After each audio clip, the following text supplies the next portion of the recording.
Health Real Talk, pag-usapan naman natin ang tungkol sa suicide. Mga ka-Health Real Talk, seryosong usapan tayo ngayon tungkol sa suicide. Alam natin na sa likod ng ngiti at kasipagan ng mga OFW, marami ang nagtatago ng bigat ng kalooban. Hindi madali ang malayo sa pamilya. May pressure sa trabaho at minsan walang support system. Kaya mahalagang pag-usapan ito ng bukas, totoo at may malasakit. Ano nga ba ang suicide? Ang suicide ay sadyang pagtatapos ng sariling buhay dahil sa matinding emotional pain at kawalan ng pag-asa. Hindi ito simpleng pagpapabaya o kahinaan. Ito ay komplikadong kondisyon na madalas resulta ng depresyon, trauma o sobrang stress.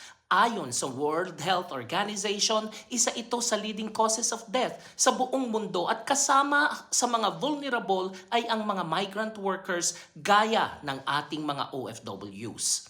At ano nga ba ang dahilan at mga risk factors? Bakit may umaabot sa ganitong punto?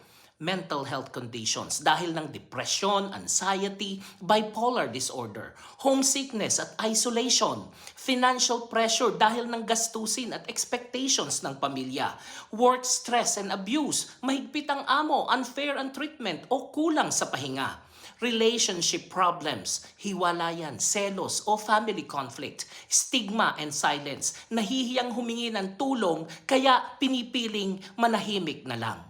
Epekto sa kalusugan ng isip at katawan, kapag hindi na-manage ang stress at depresyon, may domino effect sa kalusugan. Mental health, hopelessness, loss of purpose, matinding kalungkutan. Sa physical health naman, insomnia, weight loss or gain, weakened immune system.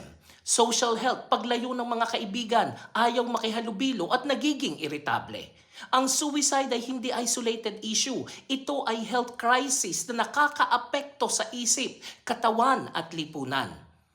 Ano ang pwede nating gawin? Prevention is possible. Open conversations. Huwag matakot magsalita. Kung may OFW na malapit sa iyo, kumustahin. Simpleng kumusta ka can save life. Seek professional help o counseling. Healthy coping strategies like exercise, journaling, prayer, meditation. Community support, OFW groups and organizations na tunay na nagbibigay ng malasakit. Self-compassion, paalalahanan ng sarili na hindi ka nag-iisa, hindi ka pabigat, at mas lalong mahalaga ka. Mga ka-OFW, tandaan, normal na mapagod, hindi kahinaan ng umamin na nahihirapan ka. Huwag i-pressure ang sarili sa lahat ng expectations. Ang pamilya mo higit sa pera, ikaw ang tunay na mahalaga. Huwag hayaang ang stress at lungkot ang magdikta ng halaga mo. You matter. Your life matters. Ang suicide ay seryosong usapin, pero maaari itong maiwasan. Hindi ka nag-iisa. Kung nakakaramdam ka ng bigat at wala ng pag-asa, tandaan, may mga taong handang makinig, tumulong at magmahal. Life is precious, and so are you. Ako po si Arlene para sa Health Real Talk. Have a nice day, everyone.